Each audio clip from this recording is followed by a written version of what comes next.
Think how quickly our differences worldwide would vanish if we were facing an alien threat from outside this world. And yet, I ask you, is not an alien force already among us? Paranormal's interested people for many years, from ghosts, mysterious animals, down through to pictures and sightings of unexplained phenomena, from times in the past right through to the present.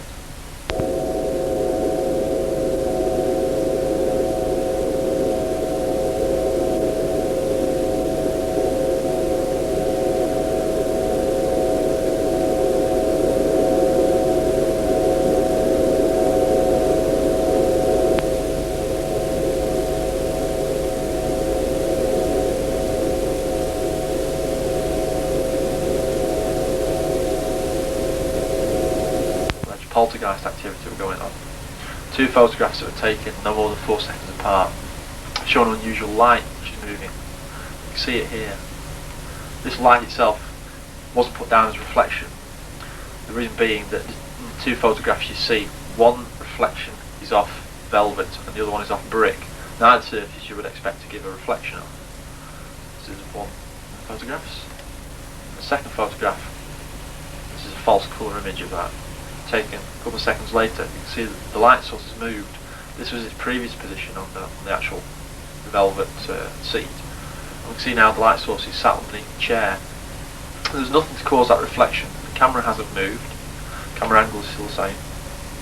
And it's not reflecting off any staples in the upholstery that the chair was on. I've checked that. It does appear to have 3D surface image to it, and it is sat underneath the chair itself. Just zoom in on that. See here we have a chair leg, the back chair leg, the front chair leg on the front, and the back chair leg there. This is the surface of the seat. This structure behind here is a brickwork. You can see the individual bricks there. And it appears to be sat directly under the chair, but not off the wall. So we don't know what that is, but these are reported examples that have just been taken by accident, or in this case during a vigil, as you can see. This is the kind of phenomena that's pulled into the paranormal. Results that we found on one particular case. Most of the times you expect a background level in the place you're actually investigating the paranormal occurrence, but in places where we reckon paranormal occurrences do genuinely happen, you find that in certain circumstances readings will fall for the background EM, and other times readings will soar off the scale. And at these particular times things are noted. Unusual knocking noises, people feel cold spots, people see or hear things going off. My daughter and I today then, and the daughter's been unsettled now, the baby's been unsettled, the baby cries quite a lot. One particular day we came in the living room, and in the corner we heard 2 men talking to each other in a foreign language. Now next door there's nobody living next door. There's an old lady who passed away before Christmas. So we left it at that. See, you play fire, you get burnt. If you mess with the Ouija board, you're going to bring some entity out. You know what I mean? Play with fire and you get burnt. So you won't leave things alone, so this is what's going to happen. Probably wondering why I'm dressed up like this.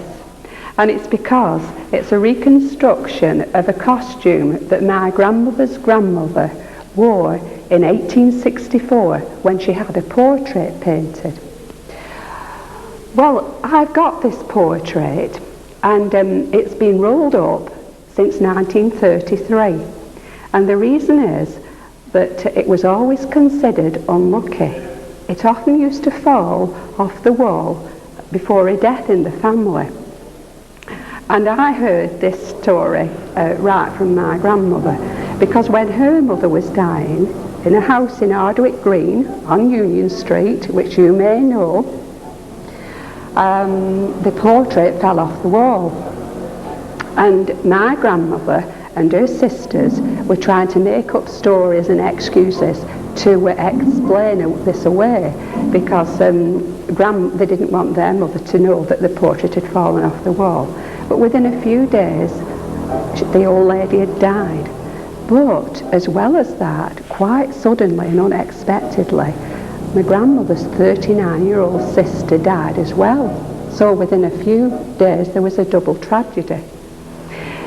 Well, a few years later, the family moved from the big house at Union Street to a house in Euclid Street, coming towards Clayton Hall. And again, the portrait was hung on the wall in a heavy ornate frame. And again, it fell off the wall. And within a few days, another of my grandmother's sisters died. Well, this was upsetting because, of course, the portrait had retained this reputation of being unlucky. So my grandmother said, make sure that doesn't happen again. So she just took a knife and she slashed it out of the frame and rolled it up, the portrait, and did away with the frame. And as a little girl, I was always fascinated with this portrait.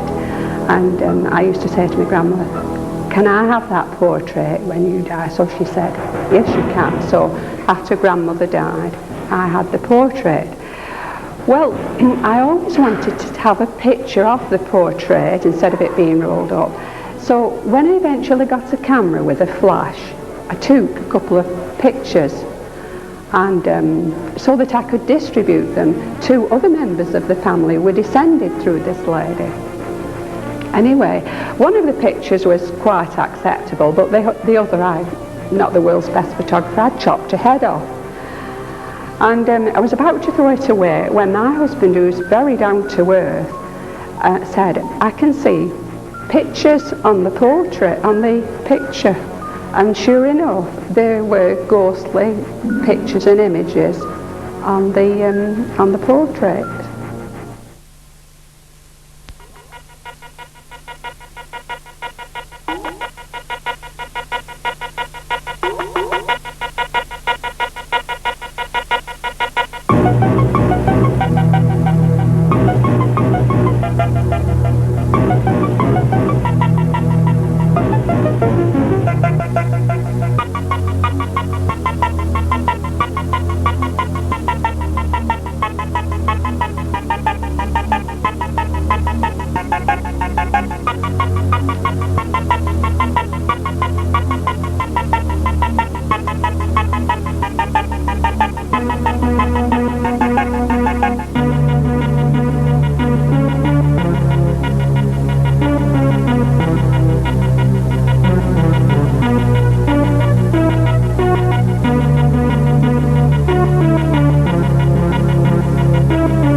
Flying objects or UFOs.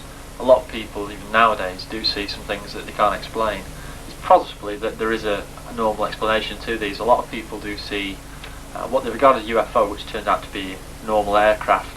Maybe they don't recognise the lights on it, it's night time, those kind of aspects. But also, a lot of people misrepresent or misidentify meteors and atmospheric phenomena, and they class these as UFOs. A lot of people who see these things, they're not happy with just leaving it at the fact that they've seen these things. They want them investigated, or they certainly want an answer as to what it could have been. And that's where investigative groups for UFOs come into it. The convention came to an end in Las Vegas last night, and afterwards, naturally, some of the members went out in the desert to search for UFOs. A news crew went along too, and sure enough, it wasn't long before a mysterious, unidentified object appeared. Not too surprising, somewhere up there, you see it, because this patch of desert is right near a military test site. This looked like no aircraft lights that any of these folks had ever seen. Was it a bird? Was it a plane? Was it the Aurora, the secret plane? We don't know. More to come, I'm sure, and the Air Force is not saying anything as usual.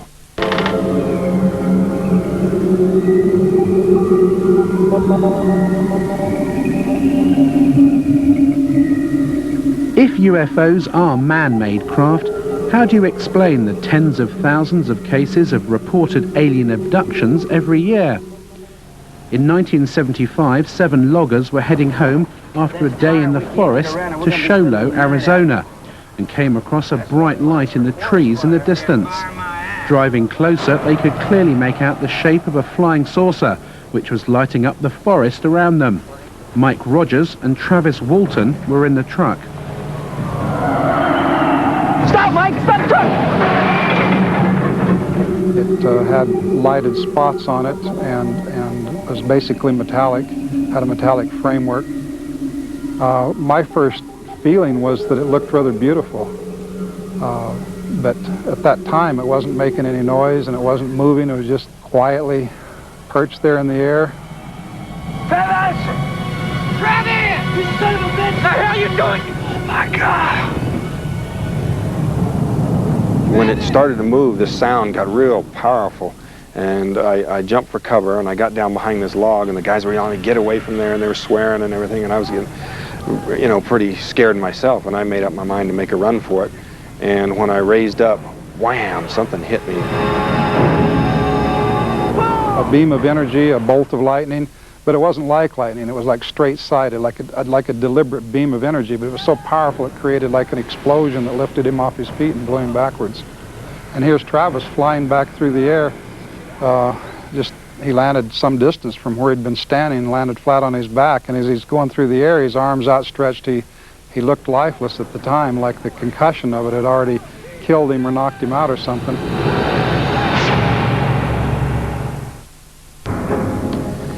Well, I could hear the sounds of movement around me, and I had trouble focusing my eyes at first. I saw there was a light above me, and the ceiling was very close. I could feel I was laying on top of some hard raised surface.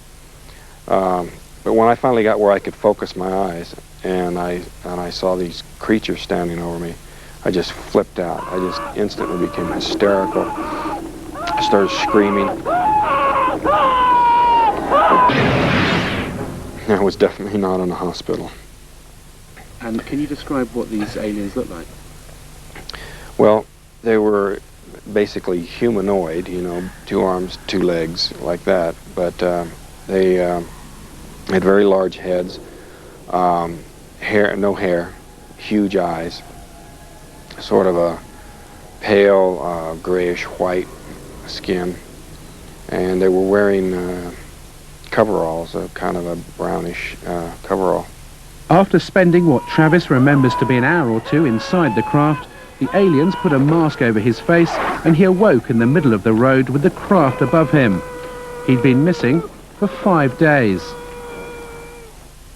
What do you say to people who say, you know, these 7 loggers in the woods just made this whole story up?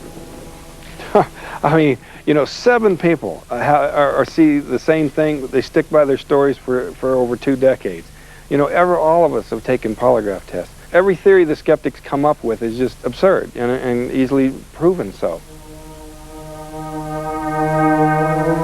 Well, I spent a day with Travis and Mike Rogers. He passed the lie detector test. Their story is consistent. There were 5 other people there, after all, who saw part of these events unfold, who also passed the lie detector test. His story is consistent. It's never changed. In a court of law, that would make the case. I found his story profoundly convincing. This is a remote viewing test. All basically it is to see if people, not so much a psychic, but mainly if they can guess at what the picture is behind here. Now I know you haven't seen this picture. I've selected it randomly from about 1 of 400 photos that I have. The picture could be of anything. And the chances are that people will look for shapes they know, such as buildings, maybe scenery, an outside scene, people in it. Those are the general things. I won't say what's in the photo, but I'm going to ask you a series of questions. What I'm going to do, I'm going to give you about 10 seconds to see if you can work out what the picture is. Now I've already had a look at the picture, so I've got it in my mind what the picture is. I want you to try and see in my mind what the picture is. And then I'll ask you a series of questions afterwards. See if you can pick up on what the picture is. Okay? So we'll start now. Circle. Is it a circle? Okay. Right, well, I'll ask you some questions. You've said it's a circle for a start. What kind of a circle? Large or small? Small. Small circle. Okay. You said it's a circle. Is this an object? Or is it a place? Or no? Is there any colour you can see? Brown. You see brown. Brown is an outstanding colour, or is it just a colour that's part of this? Are there any other colours in the picture? What did you say? Okay. Is this an inside or an outside? No. Are there any people there? No. Any animals you can see? No. No. No birds or trees? No. Okay. I'll tell you what, I'll stop you there because I'll actually see what it is. Have you any idea at all what the picture might be? No at all? Okay, that's the picture you're looking at. People generally do seem to get them. I mean, you'd expect people to see buildings, like I say. It's a common thing, you see buildings all the time. You're asking a person to work out something that they don't have any knowledge of, and the mind's going to start playing tricks, it's going to start seeing things. But when you get people coming straight out of the way, usually with, it's a circle, or an instant colour to match with it. I mean, you couldn't get any of the information out of that, but certainly you got enough there to say that's all. Try one more example. Right, I'm going to give you 10 seconds again. The only reason I'm giving you 10 seconds, basically, some of the studies we've found, people pick up pretty quickly on the pictures. If you ask them to concentrate for any longer, the mind starts to fill with what they're trying to put into it. It's like asking a person to concentrate on blank emptiness inside the mind for a couple of seconds. They can't do it. Your mind's always looking for things. You can always hear things. So your mind's always constantly looking for stuff. So we'll give you 10 seconds to try and find out what this is.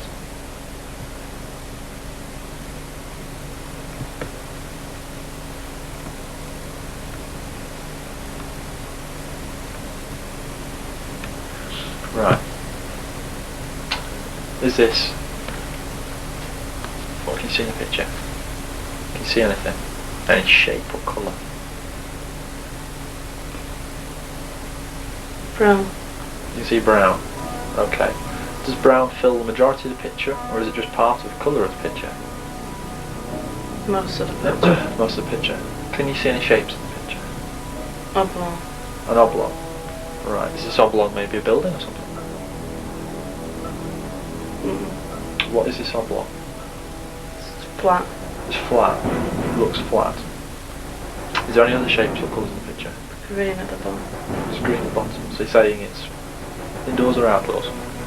Outdoors. Saying it's an outdoors. Okay. If it's outdoors, can you see the sky? No. You cannot see the sky. Okay. Is there anything else in this outdoors picture that you can see?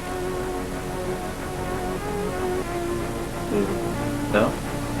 Is there any people there? No. No? Any animals?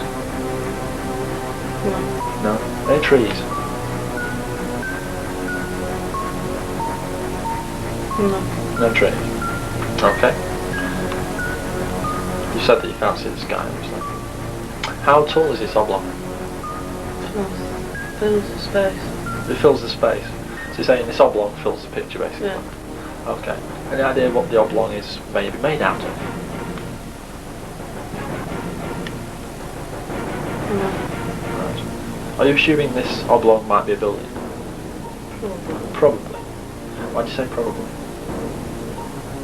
Because it's very straight. It's very straight.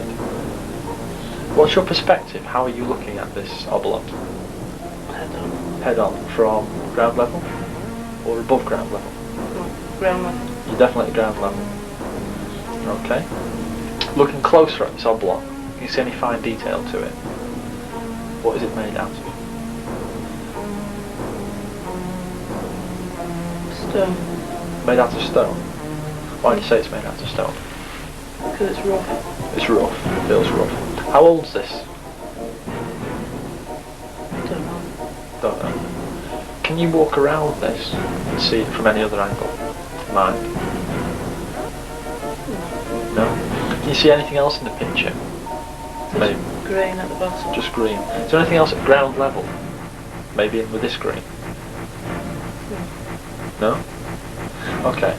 That could be taken as an example of maybe a negative picture. I'll show you the picture in a minute.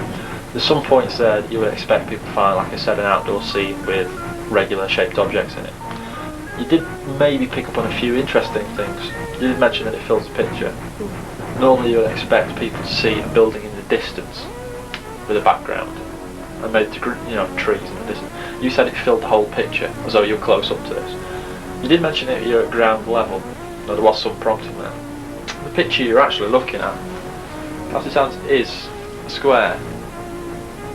It's not a rectangle though. So there's some things for and against that. As you can see, the first picture you made quite a hit, and this picture you made 50-50.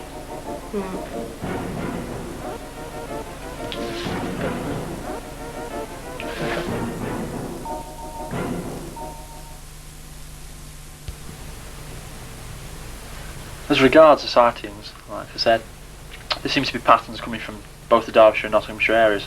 These two maps show the Derbyshire and Nottinghamshire areas. If you look on the Derbyshire plan, you can see that most of the sightings tend to follow an alignment.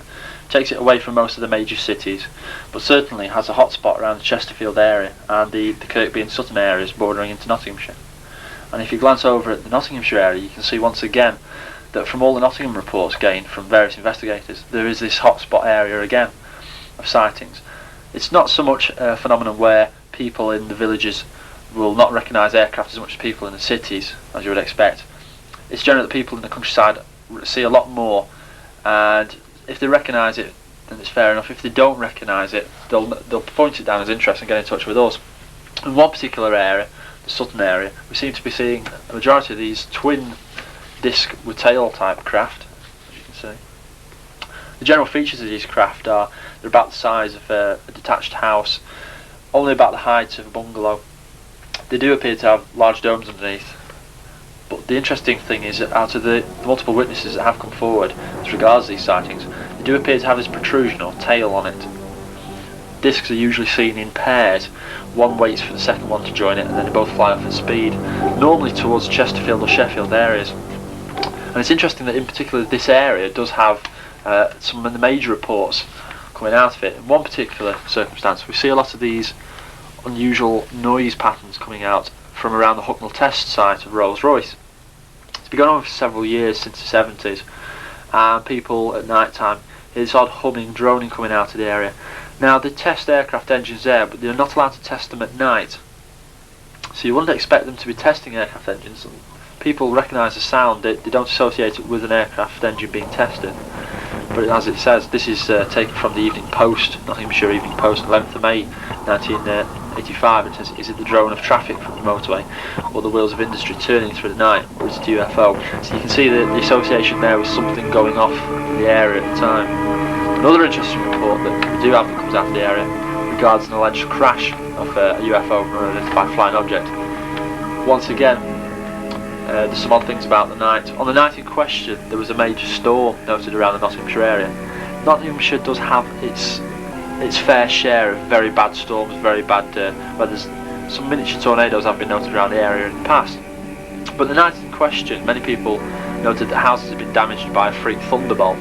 Now, interestingly enough, if we look at the nearest weather report for a station at Warsop, it shows that the nights in question for the whole of the month, nothing unusual or out of the ordinary was recorded as regards rain, sleet, high winds, thunder or even lightning. As you can see, the thunder the whole of the month is absolutely clear.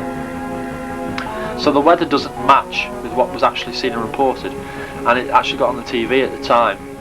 There was something odd going off here. If we'd had a freak thunderbolt and a storm, why hasn't the weather station has picked this up? The case in question was termed the Mansfield crash at the time, and managed to get itself both on the local news and also on magazine, as you can see. The interesting thing about this particular case is it was alleged that something had come down and crashed in some woods outside of Nottinghamshire, Kirkby in particular. At the time when we went up to actually look at this, there were several witnesses that had actually seen this alleged thunderbolt landing that we could actually interview. One in particular lived quite close to the area, and on the time he remembers waking up hearing this odd rushing of wind around his house. Considering that the trees were still, we thought this was odd. And then a massive electrical burst, which blew some of his light bulbs in his house, caused damage to his equipment, and he's an electrical repairman, so you can imagine he's a bit familiar with the electrics of the place. And then he noticed that at the time both fire services were being called into these woods not far from his house, and it ensues that he did a bit of an investigation into this and came up with an area of a set of woods where burning had occurred on the back of the trees away from the actual fire, which at the time the fire brigade put down as being unusual. The wind had been rushing up the gully towards these particular trees, and you would have expected some burning on that particular side, but it wasn't. The burning was on the back side of the trees, so there was no explanation put down at the time for that. Also, you've got other cases like the gentleman who had his house actually damaged by this thunderbolt. One gentleman was walking his dog up the road at the time. Now, it's the highest point in Nottinghamshire that the area this UFO had allegedly crashed. And it's certainly a place where a lot of lightning occurs. But looking into this, you remember seeing this ball of light just travelling across the hills slowly, weaving in and out, and performing intricate moves. Another couple of witnesses said that they saw 3 balls of light converge on one. So if you're talking about this being a storm or thunderbolt activity, it doesn't seem to match. Thunderbolts and lightning, you don't have 3 balls of light that converge into one and then just weave around for a while before finally coming down and hitting the ground. One particular gentleman, who was, like I say, was walking the dog, remembers this thunderbolt, as he put it, being about 60 foot in diameter. Now, having wrote off and researched this, the largest ball of light as regards lightning that can be generated, even with the massive Tesla coils that they're using in the plasma generators to JPL, you're talking about a couple of feet diameter. The energy involved is going into teravolts. So if you're looking at a 60-foot ball of light being associated with the lightning phenomenon, you're talking a very unique event. And certainly it doesn't seem to fit that it was lightning at the time that caused this particular incident. It looks like there might be something else. Now, whether that was a UFO or a test aircraft, maybe even something else, we don't know.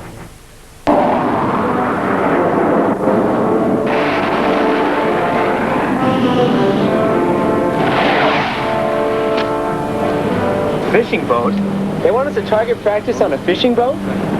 Great. Now, if Charlie the Tuna attacks, we'll be prepared to defend our country.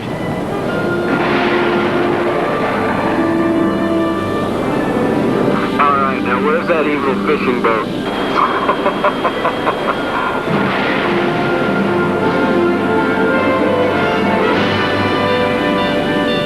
Looks like we got company. Sir, we have an unknown aircraft bearing 225 entering the training area. Commercial airliner? Negative. It's moving too fast. Try to raise them on numerous frequencies. Yes, sir. Unidentified aircraft. This is the USS United States operating in international waters.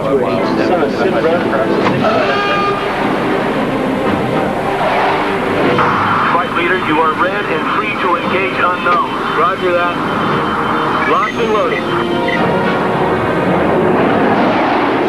Movie's not responding on any channel. We'll penetrate U.S. airspace in 15 minutes, traveling at Mach 4. Pilot, do you have a visual? Can you see the bogey? Can you see the bogey? Negative. Hold on. I think I can see something.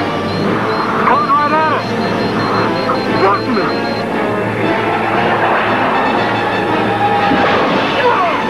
Hold on. Flight leader, do you copy? Over. Flight leader, do you copy? Over. Yes, sir. What did you see? What was it? Unidentified, sir. Unidentified. Flying object.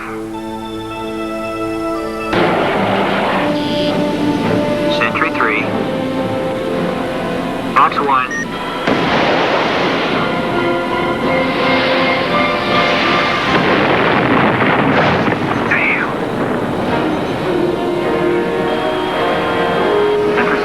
Box 3.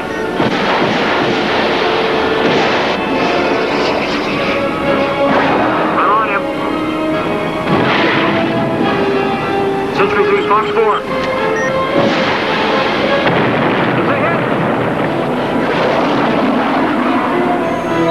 We got him, sir.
What you've just seen comes very close to what witnesses have described happened on November the 12th, 1987.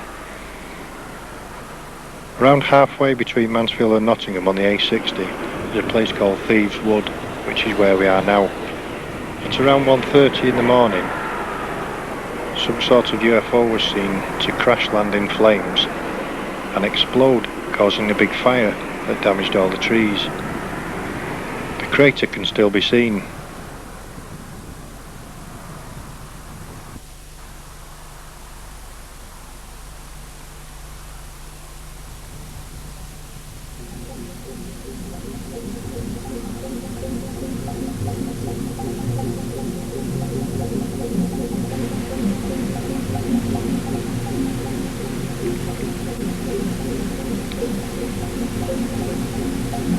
This is what it must have looked like when the aliens got out, if there were aliens in the craft.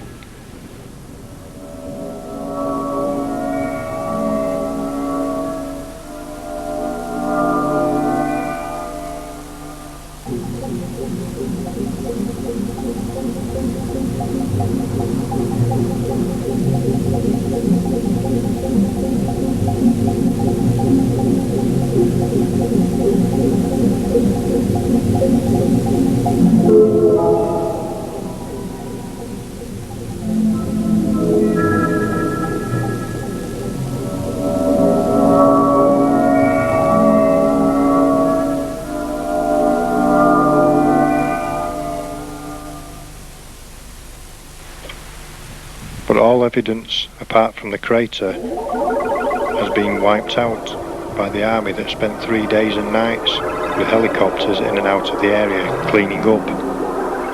And whether it was something from Rolls-Royce at Hucknall, or whether it was something not from this earth, we don't know, do you?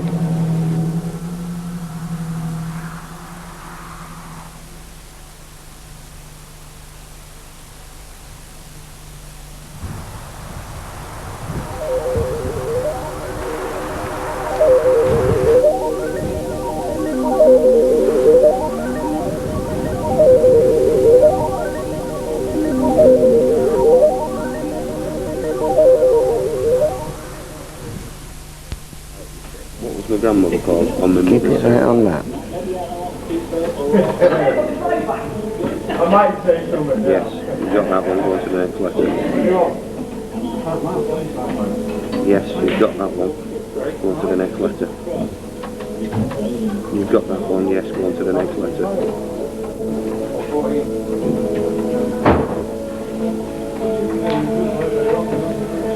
Yes, you've got that one going to the last letter. Yes. Elsie. Hey? Elsie, just spelt it out. And that the other chap's Bob.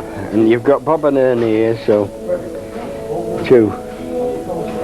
That's incredible, because I mean, I'm not moving. You just No, move above the red dot and no, it's the psychic powers that I'm not doing it. You're doing it. It's somebody else. Not to do with me when you're older, is it? No, that's true, yeah. I can't explain it. I can't control that. I put this. Nobody else knew. I put this on a bar across and put two things at one side so nobody was touching it. Yeah. And it moves around. And it does. You ask it a question, it'll do it. So nobody's got. Nobody's holding it. Nobody's touching it. Nobody can control it. You can't move it like that. Like I just said. I mean, like I explained to you a minute ago, and you see what you. Now let's have a look. Now what we got? Here's a question. How many sat round this table? It's 1, 2, 3, 4, 5. With I'll just ask you how many sat round the table here. Not over there.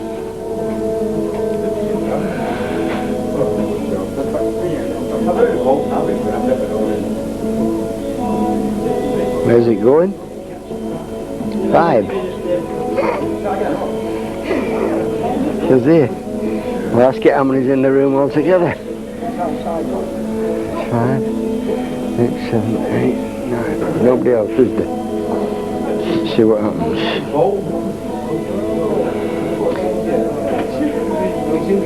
I don't. Is there somebody else in there? There might be another one. I'll just have a see. I'll just see what happens.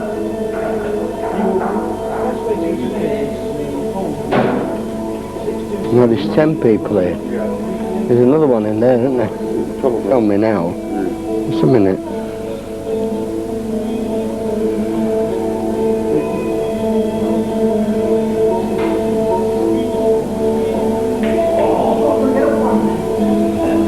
We should come down here 3 or 4 times a year.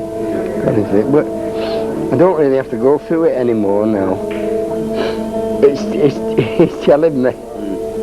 I used to have to go through it word for word once, but I don't know why it is.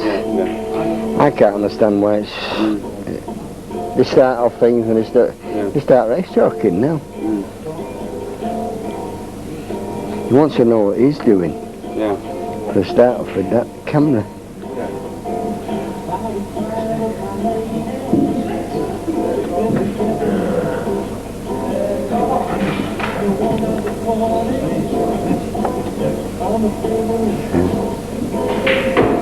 He's not there now. He's gone over to you, Steve. Yeah. He stood at the side of you. He's looking at your camera. He's interested in the camera, isn't he? Yeah, he's doing it now. He's not seen that, you see. Yeah. So he's wondering what's going on. Right. This problem in this Conservative Club happened approximately 4 or 5 years ago. We had a team of decorators in, decorating the snooker room, and the snooker balls subsequently in the pocket started to move on their own. Now, the people that were doing the decorating aren't young lads, they're what we call middle-aged men who are skilled at the craft, and they couldn't explain the snooker balls actually rattling in the pockets and moving on their own, and the temperature of the room seemed to drop. Now, the steward thought this was funny because he'd seen it on several occasions where this had happened, and he said to them, he said, if you walk to the other side of the room, the balls will stop moving. So subsequently they both walked to the bottom end of the snooker room, and the balls did stop moving in the pockets. But after that, none of the lads would work in the snooker room doing the decorating because they couldn't explain why the balls would move in the pocket on their own when there was nobody there. So it was the longest decorating job we ever had done, having the snooker room decorated, because it took, which is probably a 2 to 3 day job, it probably took about a week and a half to do it because they were all frightened to death of working in there.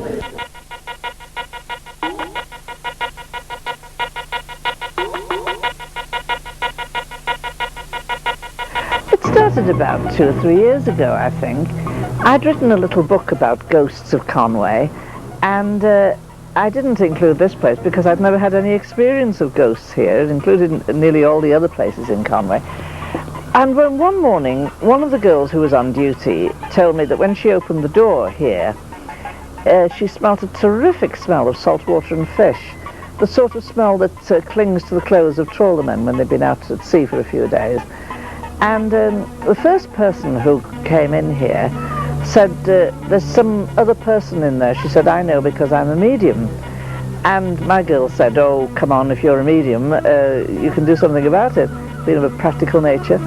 And she said, no, we don't work like that, I'm sorry. Now, I've smelt this once or twice since. It's not outside at all, the smell, as you would think on the quayside here, but it's right inside in this very enclosed space. But there again, Conway is quite full of ghosts. The Liverpool Arms, the pub on the corner over there, that has a very strange ghost. He's a Cistercian monk in a pub. And he is seen usually when something dreadful is about to befall the family who lives there.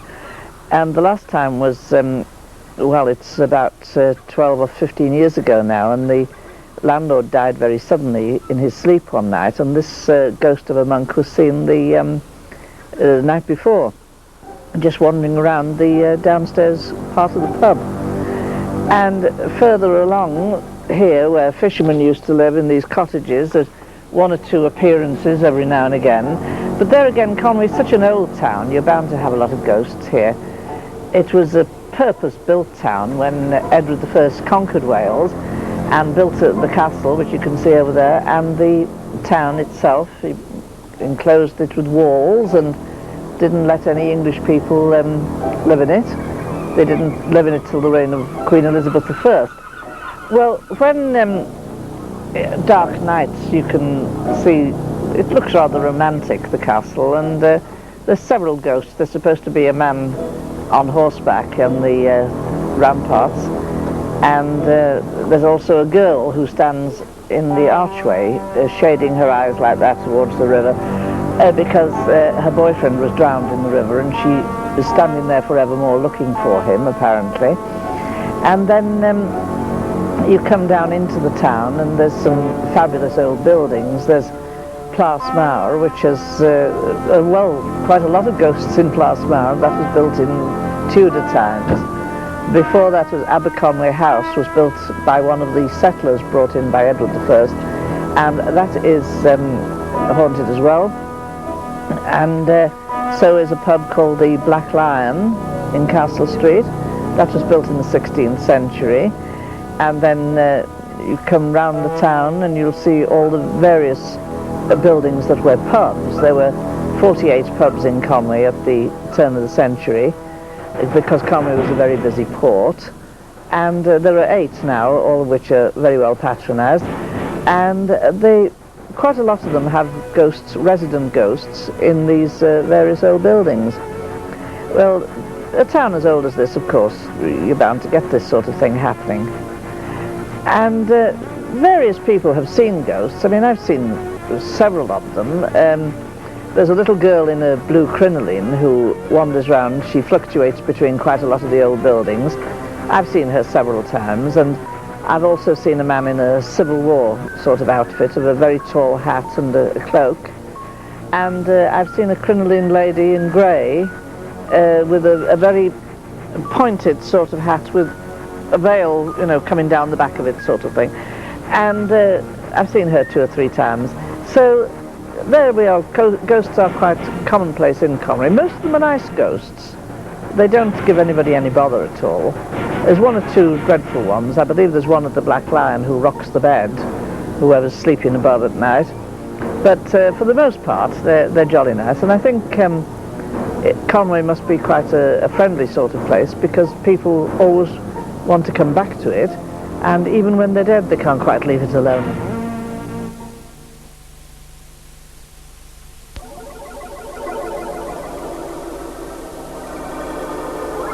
On November evening, quite a few years ago, and we'd been out with my son and daughter, and it was very cold, clear night, very frosty, and we got back here probably about 10 o'clock, and we got out of the car, and we were looking up at the sky because it was so clear, and we saw these lights moving sort of away from the avenue, climbing upwards into the sky. And the lights on the object were on the top of it rather than at the side or at the back as you would see on a plane. And the appearance was a light object on the top of the craft, with rotating, and the lights were changing from colour to colour. And as it travelled across the sky, it suddenly lifted up, seemed to go very, very fast, lift up and disappear into the distance very quickly. And then, sometime afterwards, we were looking out of the back, and the moon was high in the sky, and we saw the same objects again, but there was 3 this time, and they split off, and one went again that way, behind the house this time. Again with the same outlook, with the lights on the top, and this prism effect of the light changing. And I thought perhaps it could have been a plane, but when you saw it take off and the speed it went at, you wouldn't think it was anything else other than a strange object. My boyfriend was sat up in bed, and it must have been about 12:30 at night, and he said he saw something fly up the door, and then it just disappeared. And then the room went very cold, so he'd come down to check the house, this, that and the other, and nothing. And then I think it was the 3rd night after him seeing that, I was actually sat up in bed at 9 o'clock. And I don't know what made me look at my bedroom window, but as I looked at the window, there was a shadow going past into the bathroom, black hood on, like a cape. And he come up about 5 minutes later and he said, "What's to do?" So I said, "I've just seen something." So he said, "Here," which where my bedroom door is. So I said, "Yeah." He said it was very cold. So then he said, "We must have something in the house." And then the night after that, I told him to shut the bathroom door but to leave the light on. But the light wasn't giving a lot out, so I told him to open the back door. Next minute, as I opened the bathroom door, and the next minute, when he opened it, this little thing just flew past and legged it down the stairs. He ran after it, but it just disappeared. And everything went alright for a good few weeks. And it was about, 3 months ago when I was in the kitchen, about 8 o'clock. And I looked out my kitchen window, and next minute I seen like this fella on a bike, all in black, riding on the bike, but the bike wasn't touching the ground, it was just like pedalling across the row of houses here. But that never scared me, and I never told anybody I'd seen that. And then it started, was it Tuesday night just gone? Put the dog in the kitchen, my boyfriend was out, and it was me and my mum upstairs. About 12:30 the dog started barking, so I come down to check it out, nothing. So and then she started barking then about 1:30, and then I said to Mum, "Will you come downstairs with me?" I said, "'Cause I think someone's trying to get in," because it sounded like someone was trying to get in. So she said, "Well, I think someone's in," because the front door went, so someone had come in and shut the door. So anyway, we come down, nothing, and the dog's in the corner shaking with her ears pricked up. So I said to Mum, "What I'll do, I'll leave the lights on." So I went back upstairs about 3 o'clock, and about 10 minutes we was in bed, all this banging, doors banging. Susie started barking, but she was barking in the hall. And I went into my mum to see if it was her that was banging, and she thought it was me banging the drawers. So anyway, we come down, nothing, and shut all the doors, and then I come down at 5 o'clock and the kitchen door was wide open. And the boyfriend comes in, never said naught to him. So Wednesday night, goes to bed, 12:30 it started again. He come down, and because he thought someone was trying to get in. I never told him what had happened the night before. And he come down, checked the house, nothing. And then it was like things, the drawers being pulled in the kitchen and the front door being opening and whatnot. And then he come down again, and then I told him what had happened. And the kitchen door's wide open, the dog's in the corner cowering. Every time you're trying to get the dog in the kitchen, she won't go in. So that's it, but the last 2 nights nothing's happened. My boyfriend comes in Thursday morning, and cleaned up down there. He comes in, he asked me if he goes upstairs, comes down, he asked me if I'd been to bed. Said no. He said that he made the bed and all, my side of the bed was all scruffled up and all the curtains were shut. And yet he said he opened the curtains.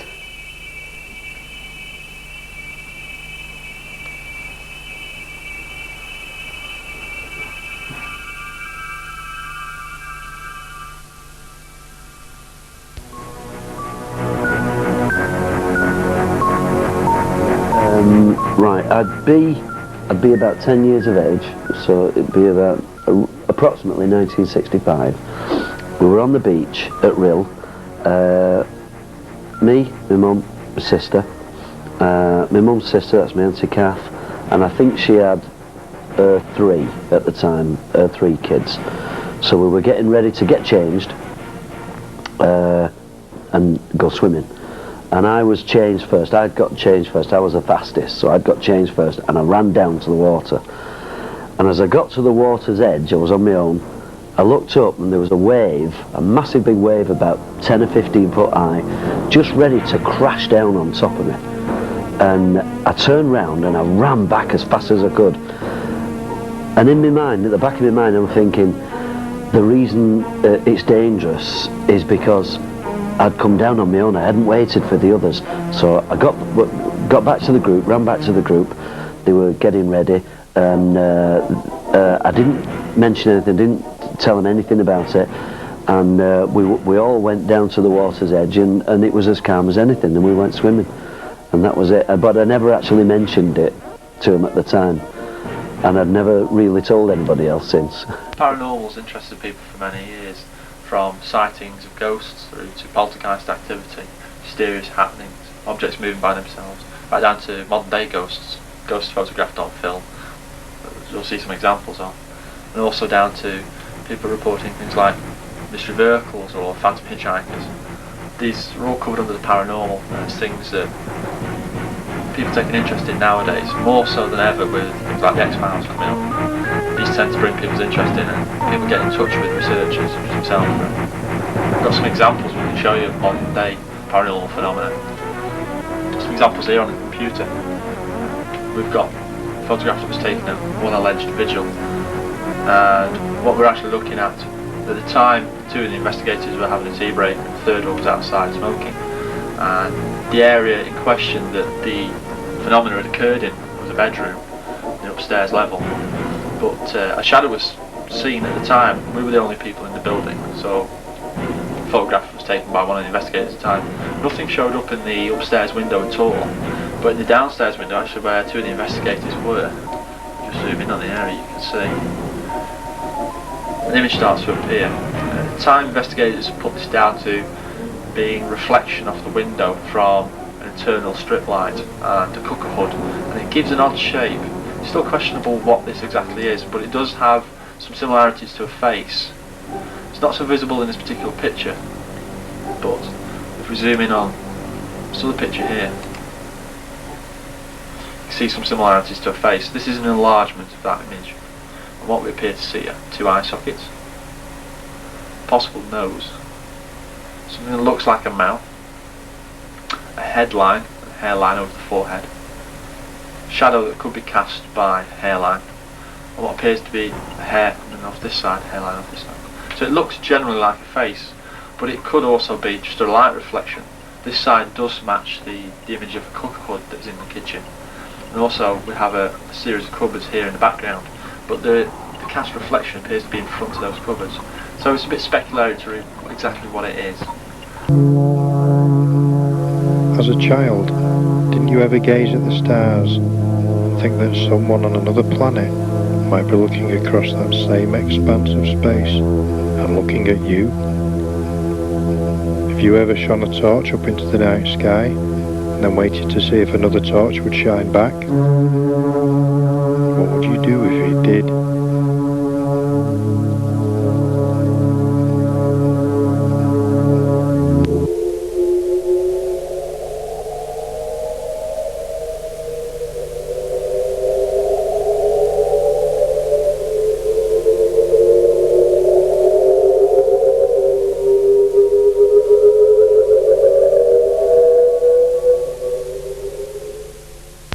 like the photograph, I just took the photo of me grandson and my granddaughter, and when I got it developed, there's about 3 or 4 faces on the television screen, and I just kept looking at it. I was so amazed, really. You know, I thought, can't believe that.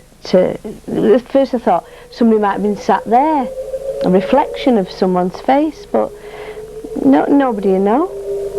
You know, I can't see that anyone in that picture would say, oh, it's such a body. It just looks like there's about 2 or 3 ghosts there to me. Say 1982, I think, approximately, again. And I was a passenger in the car. My friend was driving. We were on our way to a club in Yorkshire, and just as we're on the M62, and just as we get above Milnrow, and we're onto the Yorkshire stretch then, when you get over the top there's a big dip that runs down, and as we were going down, this would be about sort of 6:30, 7:15, one evening, we all noticed there was somebody else in the car, so there was actually 3 of us all together, and it wasn't actually me who saw it first, somebody said, look at that, and it was a rocket shaped, that's all I could describe it as, and it had an orange flame shooting out the back of it, and it shot right across the motorway, and there was lots of cars, so a lot of people would have seen that, and we watched it for probably just a few seconds really, because it was travelling at quite a speed, and if I remember rightly, we read in the papers that weekend that this same, or something similar, had been sighted all over England and Scotland, as far north as Scotland, I should say. But as I say, it was rocket-shaped, orange flame coming out the back, travelling at pretty good speed. We have a visitor to the club who comes in, and the members get quite upset about it because he hasn't paid his subs, and he subsequently isn't a member anymore. But he's a gentleman that is very smart, and he comes in with a suit on and an overcoat and a hat, and he walks through the front door, physically opens the front door, walks through the club and walks into the gents' toilet, and when we walk in to find him, he's not there. Now this is certainly something that we can't explain, because it was seen by a couple of the members who are not likely to make a story up like that, and the old steward, Margaret and Barry, had seen him on a couple of occasions, and they got used to him. So it's just another one of those things which is unexplained in real life. Whether you believe it or believe it not, it is entirely up to you, but so far as credibility is concerned, the people that saw it, one is one of the best engineers in the country, and he doesn't make stories up, and the other one is a painter and decorator who has got absolutely no reason at all to make stories up of this kind, and he would never ever decorate the snooker room again, not unless he was paid absolute fortunes and had plenty of spirit protection, and that's...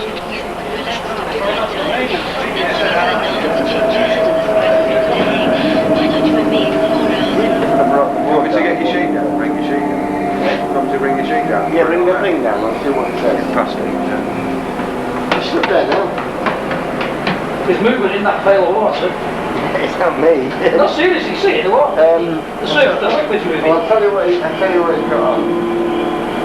Couldn't even know. It's got checkered trousers on. Fine checkered trousers. Which you don't know. I mean, I haven't got to wear checkered now. Why is the surface of that water moving? You see it? It's got Tony, surface of water moving, you see it? Yeah. Right. Let's have a look. No draft it out, is it? What it says. See it moving? Yeah, you're right. It's off. There's something in between, like a heat exit in between you and the valves, you see. I don't know about you, but is it cold down there? Well, it's a little cold, it's down there. Oh, this is nearly 23 years, this. Yeah. And they get round upstairs, it's nearly 23 years when it's like that. Was he a member here? She seemed very good.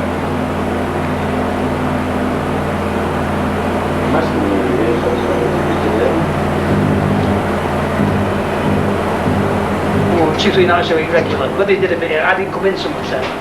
But I don't think it was that long ago when he died. He could, man, he could be. This fella there. I'll find out when he died, don't he? I'll say, is there any way of finding out what his second name is? Ernie was. I can't think of him. You just ask him if you don't answer, I don't answer.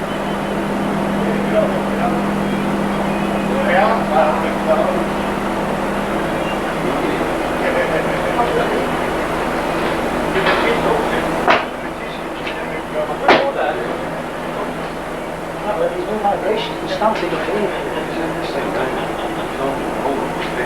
His name was Ernie Arab. Harrop? Ernie Arab. Well, I know the name Arab. I'm not sure that was it, that Ernie, but I know the name Arab. Ernie Arab. No, it's Arab. Second over. He's still there. Never gone away. He's still there.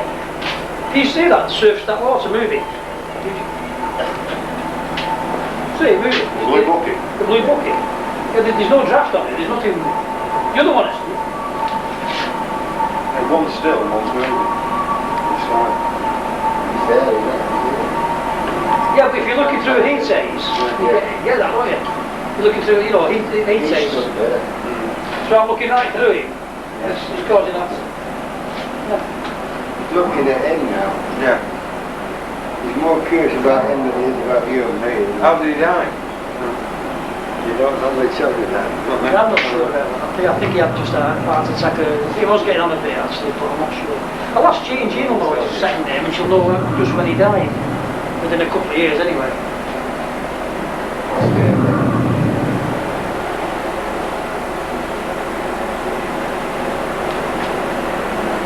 Well, it's 23.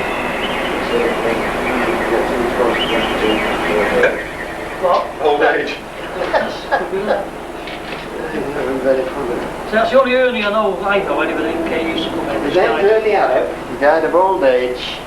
He used to come down here and do bits of cleaning up and messing about with what barrels were. They weren't deep barrels, were they then? No, they'd be old barrels. Yeah, the old ones. The old days, and he's also, I'll tell you another thing he did. Well, you check on it and that. Yeah. But he whitewashed these walls. He whitewashed it, quite probably. That's a long, long while ago. Yeah, because it's a long time since he got a few quid for whitewashing the walls. Yeah. And that's a long while. Yeah, they've not been done for years. I would say probably 25 years until that's done. Right, we'll find out. Just when it was he died, He's Hudson. Not the Hudson. A very old English name. The famous one. Chinese. Chinese. You know this fella called Frank Hudson here? Did he know you? He knew you. Yeah. He wants it. He wants it. He knew you, look. See, what's this? This is how you show your income tax. Now look, you stay still for me, don't mess about. You stay still. Look, now let's have some action. Let's have it clockwise. Let's check it. That's nice. Now let's stop again, stop now. Now let's have anti-clockwise. Come on. Come on, don't mess about. That's right. Okay, stop now, stop now. Now side to side. Side to side.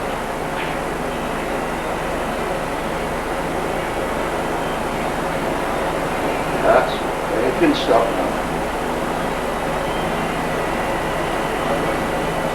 Now I'll ask you a question. How many's in this cellar? Not counting him. How many's in the cellar?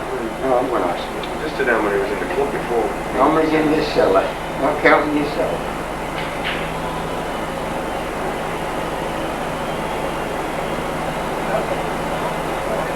What's it going to?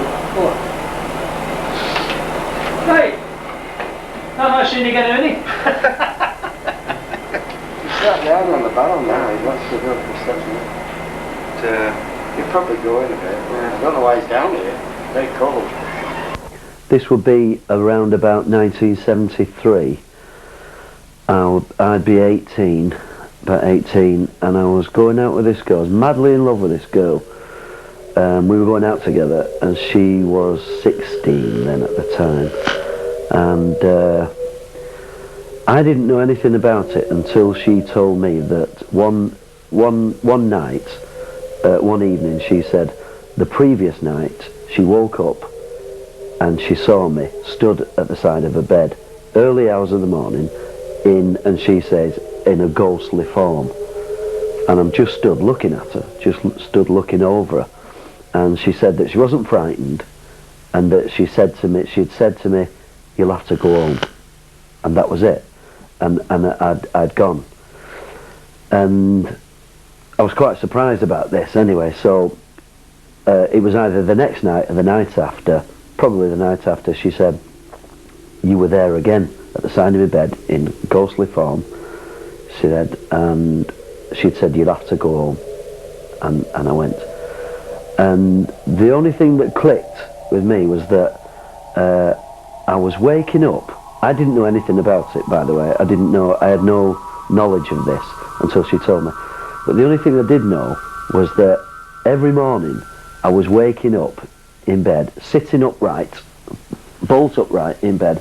I looked at my alarm clock and then just went back down to sleep. And so I thought to myself, I wonder whether this is connected. So I said to her, if it happens again, just have a look and see what time it is. So sure enough, it happens again. I'm there in ghostly form, and when I asked her about it, she said it's 4 o'clock. I think it was either 4 o'clock or 5 o'clock, but it was the same time. It was exactly the same time as I used to sit up, bolt upright in bed, look at my alarm clock, exactly the same time, and go back to sleep. And this happened probably about 5 or 6 times over a period of a couple of weeks. And as far as I know, it's not happened since, but it was quite genuine. Approximately, it's 5 years ago, I would say. And then we were sat in the front garden sunbathing. And it was very clear, there was no clouds, it was completely blue sky. And just over, if you look at this way, just over to your right, sort of coming towards you, it was just like a cylinder, like a silver cylinder. Because you sit and look at it for a while and you think, no, it isn't a plane.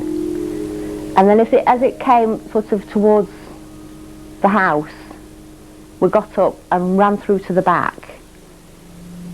And then there was nothing. Even when you look round, because you start going round then saying, well, it's turned and it's gone the other way. But there was nothing at all. It completely disappeared.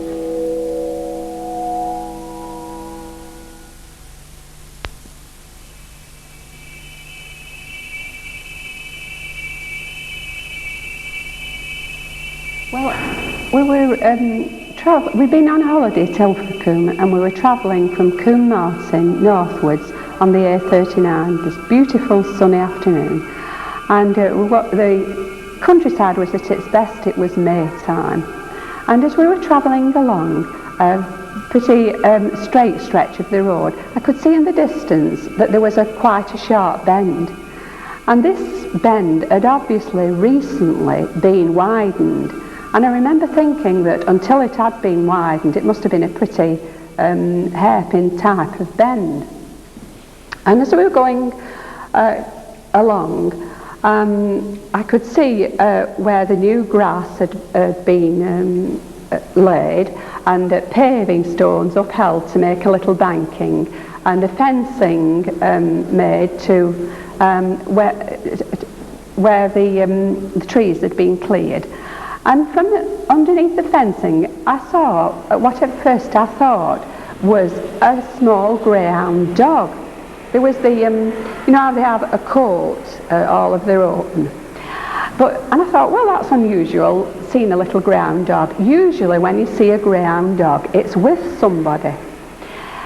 Anyway, as we were advancing towards this part of it, I realised that this matter wasn't a greyhound dog. It was just matter that materialised, just simply materialised into the shape of a monk wearing a brownish habit, and he was sweeping the road with an old type besom.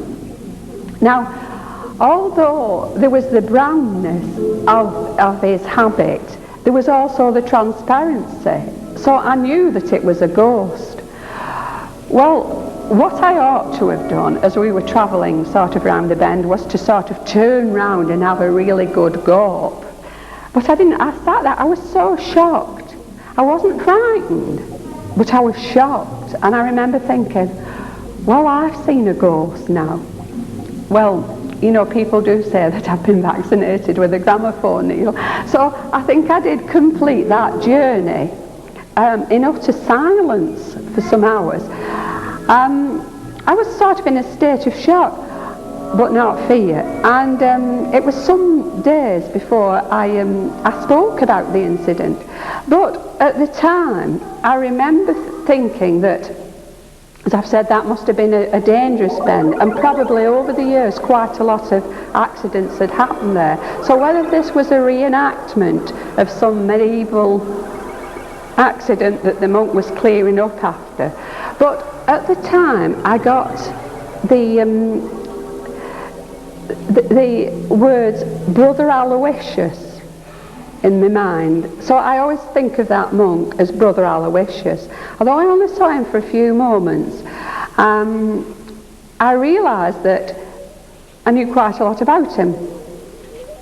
He was very broad-shouldered, but short in stature, as if he'd either been born with deformed legs or had had an accident that had happened. As he was much broader than you would have expected, and he was wearing this brown habit, the sandals, and his besom, and that's the only time I've ever actually seen a ghost myself.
And I suddenly woke up, God knows what time, maybe 2 o'clock in the morning, something like that, really feeling really cold.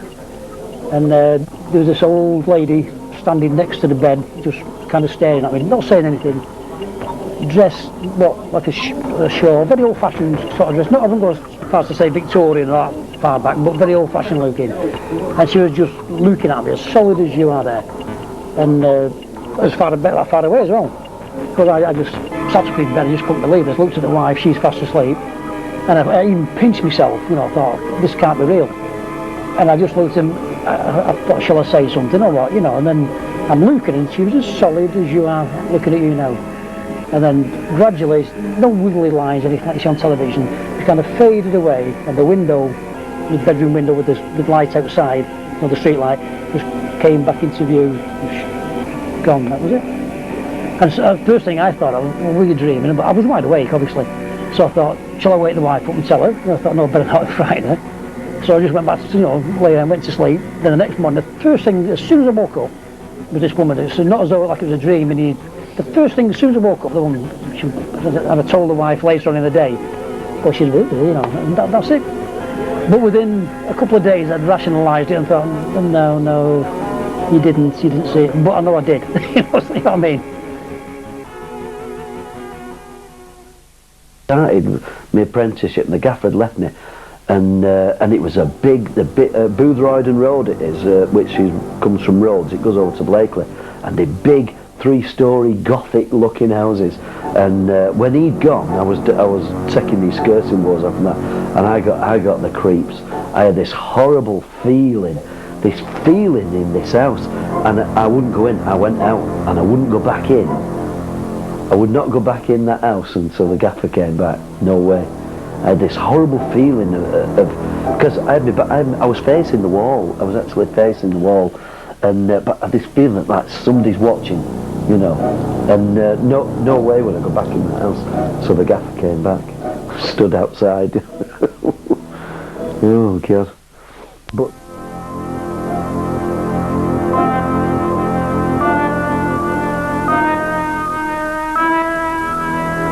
about 2, my mum took me from Liverpool to New Brighton, and they were on the boat, and you go across, you get off, and for some reason they didn't get off.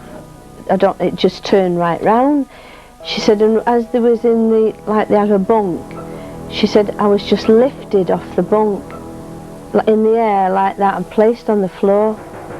And she thought, God, there's something wrong, you know. She said, I watched you. It was really funny. And my granddad died at the exact same time. I was just about 3 years old. You know, she told me that.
Call now an out-of-body experience, but at the time I must have only been, I can't remember, any sort of 5, 6 years old maybe, and we lived on a place in Edgeley, Northgate Road, a small house, small terrace house, and I was in the bedroom at night, probably only in the evening, and I was asleep, and suddenly I felt I was floating, and I floated out of the window and onto the road and above the street lights, and I was looking down, and I could see everything from that angle, which is no way I could have imagined it, because I was only at that age, you know, you can see things from ground level.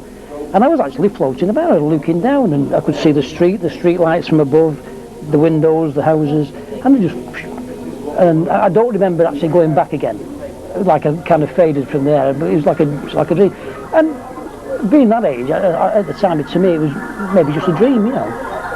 But in later years, when you hear about these out-of-body experiences, I started to think, well, yeah, could it have been that? And when I think back, everything was so vivid, and looking at it from an angle that there's no way I could have imagined. And I think it really was an out-of-body experience, you know.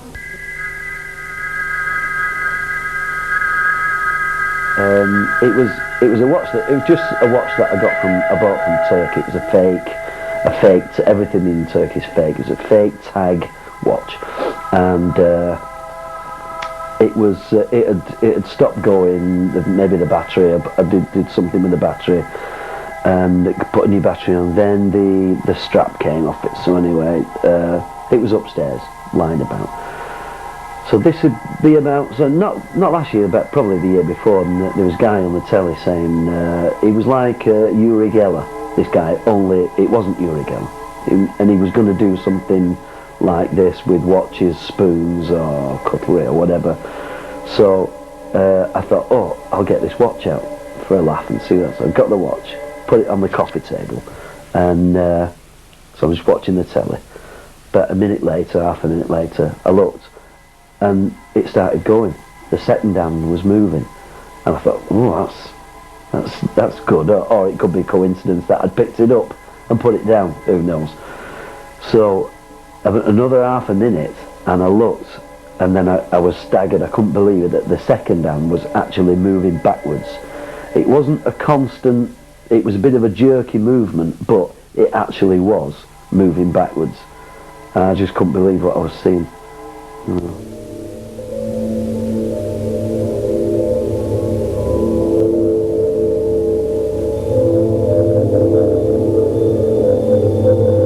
has begun the exploration of space in search of life outside our world, the world we know as Earth. But do we need to look that far?